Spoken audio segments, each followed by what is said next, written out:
And let me just fess up here straight away. I do not know where the problem is. But I think the market doesn't know where the problem is either. But it thinks it whiffs something really bad under the floorboards. And at the moment, we're yanking up the floorboards with our claw hammer as quickly as we can to try and discover where the dead body is. But I don't know where the dead body is, but I know there's some really wacky stuff going on in the market. If you cannot make a yield on the JGB out 30 years, then something is rotten. You're not telling the truth, because you do know where the problem is. You know where loads of the problems are. And you know I listen to every single word you say, and I hang on to every word.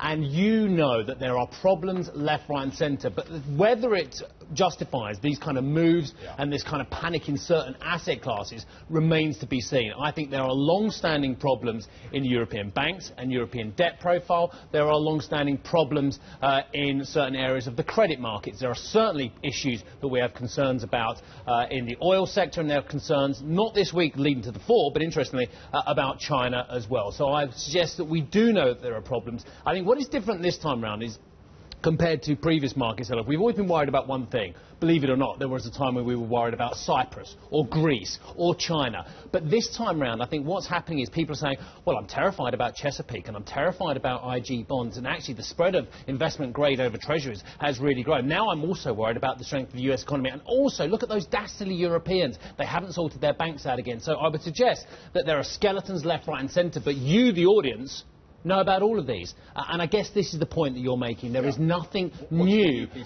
about what is happening at the moment. It is just the confluence of events, and people's attention for once is spread over many different crises rather than one at a time. So what we're talking about here is classic capitulation on markets, because, and I'll give you an example of that, you've got stocks being sold off on markets because you've still got concerns that interest rates are going to go up, that the central bank stateside, the Fed, is going to lift interest rates despite all the market volatility. Then you look at the financial stocks, which were selling off yesterday because there are concerns interest rates are not going to be going up. So what was priced in as a premium into those stocks, because they could start to extend their interest margins, is being stripped out of those banking stocks. So which is it? We're scared about rates going up or not going up. There's just not a market that's functioning properly here, which means too much might be tossed out at this point, and you'd be looking at some point, if you feel as though you're getting to a level where there's stabilisation. It may not be today, it may not be this week. Should you be casting your eye over? Which is why for the last two payrolls, I thought the reaction of, I got it wrong both times, I thought the market of the reaction, where you see good parts of data this time, there's some bad headline figure and very good figures the previous month, I thought the market would be positive because it saw somewhere where there was some strength in the global economy and something positive was coming out, and yet we sold off on both those occasions. Let me go back to my house analogy and pulling up the floorboards and looking for the for the rat that's died underneath, because you've got a strange smell but you can't figure out where it's coming from. And look, if you look at the house and you think about a central banker as the plumber, you pick up the phone, you say, get the plumber round, he'll have a good look at, maybe it's something jammed in the pipes, I don't know what it is, and you get the plumber round.